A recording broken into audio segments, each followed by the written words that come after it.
Préparez votre cœur aujourd'hui, Jésus revient bientôt, prière matinale. Avant de commencer notre prière, prenons un moment pour méditer sur la parole de Dieu, puis nous prierons ensemble. Plus vous passez de temps dans la parole de Dieu, plus vous découvrez qu'elle est remplie de ses promesses. Ces promesses révèlent son amour, son caractère et sa fidélité inébranlable. Chaque page de la Bible vous rappelle que Dieu prend soin de vous protège, pourvoit à vos besoins et vous offre la promesse de la vie éternelle. Le psaume 121, 7-8 déclare « L'Éternel te gardera de tout mal, il veillera sur ta vie. L'Éternel veillera sur tes allées et venues, maintenant et à jamais. » C'est une garantie personnelle de Dieu pour vous. Même lorsque la vie semble écrasante, lorsque le danger semble proche, Dieu demeure votre refuge, votre lieu sûr. Ses yeux ne se ferment jamais, ses mains ne se fatiguent jamais, et son amour pour vous ne s'estompe jamais. Dieu promet également de pourvoir à tous vos besoins, non seulement matériels, mais aussi à ceux de votre cœur, de votre âme et de votre esprit. 2 Corinthiens 9:8 affirme « Et Dieu peut vous combler de toutes sortes de bénédictions, afin que, possédant toujours en toutes choses de quoi satisfaire à tous vos besoins, vous ayez encore en abondance pour toute bonne œuvre. » Dieu ne donne pas avec parcimonie, il donne généreusement. Il vous bénit pour que vous puissiez rester fort, marcher dans votre destinée et être une bénédiction pour les autres. Même dans les moments difficiles, il prouve qu'il est plus que suffisant. Mais les promesses de Dieu ne se limitent pas à cette vie terrestre. Il a fait une promesse si puissante qu'elle ôte toute peur de la mort. Jésus déclare dans Jean 11h25 « Je suis la résurrection et la vie. Celui qui croit en moi vivra, même s'il meurt. » Cette espérance change tout. La mort n'est pas la fin. Si vous croyez en Jésus, vous avez un avenir au-delà de la mort, une vie éternelle avec lui. Les épreuves de ce monde sont temporaires, mais la joie qui vous attend en sa présence est éternelle. Parmi toutes les promesses de Dieu, une revient sans cesse dans les Écritures, apportant de l'espoir à chaque croyant. Jésus revient. Hébreux 10h37 l'annonce clairement. Encore un peu de temps, et celui qui doit venir viendra, et il ne tardera pas. La question n'est pas de savoir si Jésus reviendra, mais quand. Le monde peut sembler s'assombrir, mais le plan de Dieu continue de se déployer. Chaque instant vous rapproche du jour où Jésus reviendra. 1 Jean 3h2 nous donne un aperçu de ce moment glorieux. Bien-aimés, nous sommes maintenant enfants de Dieu, et ce que nous serons n'a pas encore été manifesté. Mais nous savons que, lorsque le Christ paraîtra, nous serons semblables à lui, car nous le verrons tel qu'il est. Quelle promesse extraordinaire! Lorsque Jésus reviendra, vous le verrez face à face. Vous ne serez plus aux prises avec le péché, la douleur ou la faiblesse. En un instant, vous serez transformés et guéris en sa présence. Les anges eux-mêmes ont confirmé cette promesse. Dans Actes 1, 10-11, alors que Jésus montait au ciel, 2 anges sont apparus aux disciples et ont dit « Hommes de Galilée, pourquoi restez-vous à regarder le ciel?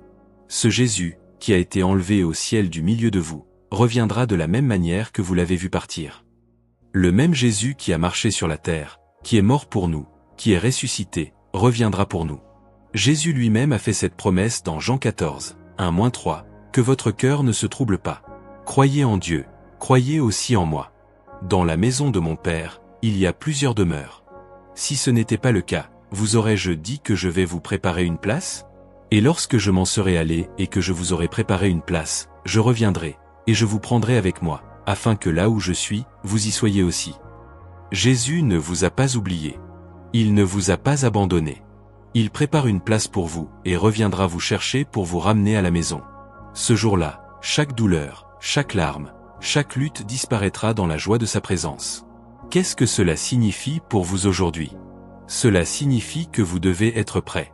Jésus revient, et quand il le fera, tout changera. Les cœurs brisés seront guéris. Les fatigués trouveront le repos. Et tout genou fléchira devant le roi des rois. Jusqu'à ce jour, restez ferme. Gardez votre foi forte. Accrochez-vous aux promesses de Dieu, sachant que chaque parole qu'il a prononcée est vraie. Avec l'espérance dans votre cœur, murmurez la prière que les croyants répètent depuis des siècles. Viens, Seigneur Jésus. Prière.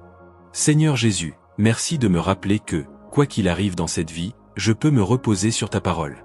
Ta parole demeure éternellement, immuable et véritable. Je te remercie pour la plus grande de toutes tes promesses, ton retour. Ce monde n'est pas ma demeure. Tout ici est temporaire, mais ton royaume est éternel. Je ne veux pas vivre comme si cette vie était tout ce qui existe. Je veux vivre chaque jour avec mon cœur fixé sur le ciel, mes yeux tournés vers toi, et mon âme aspirant à ton retour. Jésus, je ne veux pas être pris au dépourvu. Ta parole m'avertit dans Matthieu 24h42. Veillez donc, car vous ne savez pas quel jour votre Seigneur viendra. Je ne veux pas m'endormir spirituellement. Je ne veux pas être tellement absorbé par les choses de ce monde que j'oublie ce qui compte vraiment. Garde-moi éveillé, Seigneur. Garde mon cœur en feu pour toi. Que je ne devienne jamais tiède, distrait ou négligent dans ma foi. Parfois, je ressens la pression de m'intégrer, de courir après le succès, le confort ou l'approbation du monde. Mais à quoi bon gagner le monde entier si je perds mon âme? À quoi bon construire une vie ici-bas si je passe à côté de la vie que tu as préparée pour moi? Jésus, que mon cœur te désire par-dessus tout. Si je suis encore en vie le jour de ton retour, que je sois trouvé fidèle. Je ne veux pas être comme les vierges folles de ta parabole, qui n'étaient pas prêtes à l'arrivée de l'époux. Au contraire, je veux être comme les vierges sages, dont les lampes étaient allumées, remplies d'huile, attendant avec impatience. Garde ma foi forte. Que mon amour pour toi ne se refroidisse jamais. Permets-moi de vivre chaque jour avec l'urgence de savoir que tu peux revenir à tout moment. Si tu m'appelles à la maison avant ce jour, que je quitte cette terre en sachant que j'ai bien couru ma course. Que je laisse un héritage de foi, d'amour et d'obéissance. Jésus, tu es mon espérance. Je crois de tout mon cœur que tu es mort pour moi, que tu es ressuscité victorieux et que tu reviendras comme tu l'as promis. Tu n'es pas seulement mon sauveur, tu es mon roi, mon rédempteur, mon tout. Mon espoir ne repose pas sur ce monde, ni sur la force ou la sagesse humaine, mais sur toi seul. Peu importe ce qui se passe autour de moi, je sais que tu as le contrôle. Ta parole m'avertit dans Apocalypse 16h15. Voici, je viens comme un voleur. Heureux celui qui veille, et qui garde ses vêtements, afin de ne pas marcher nu et qu'on ne voit pas sa honte. Seigneur, je ne veux pas m'endormir spirituellement. Ouvre mes yeux pour que je voie la vérité.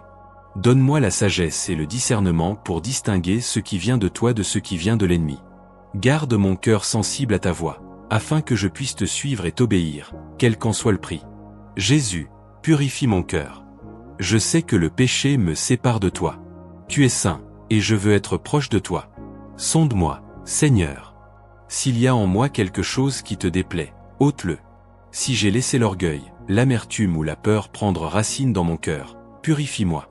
Si je me suis accroché à des choses qui m'empêchent de m'abandonner pleinement à toi, brise ces chaînes.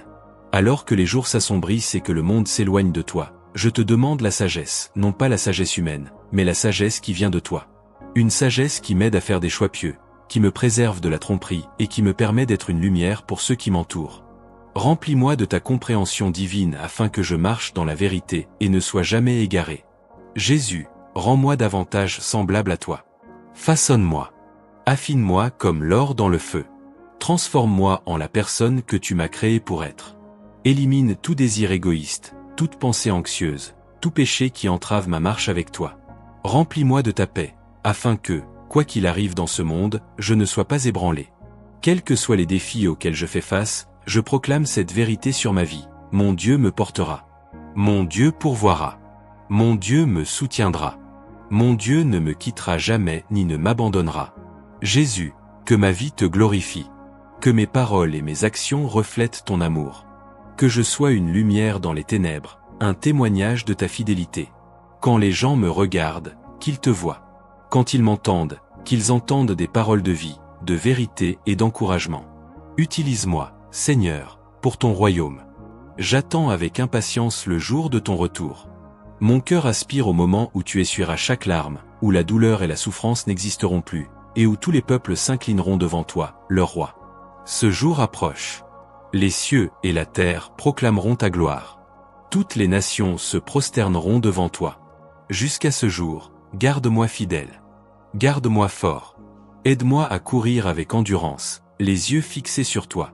Que je vive chaque jour dans l'attente, non dans la peur, mais dans une joyeuse anticipation. Au nom puissant et précieux de Jésus-Christ, je prie. Amen. Si cette prière a touché votre cœur, écrivez « Amen » en signe de foi.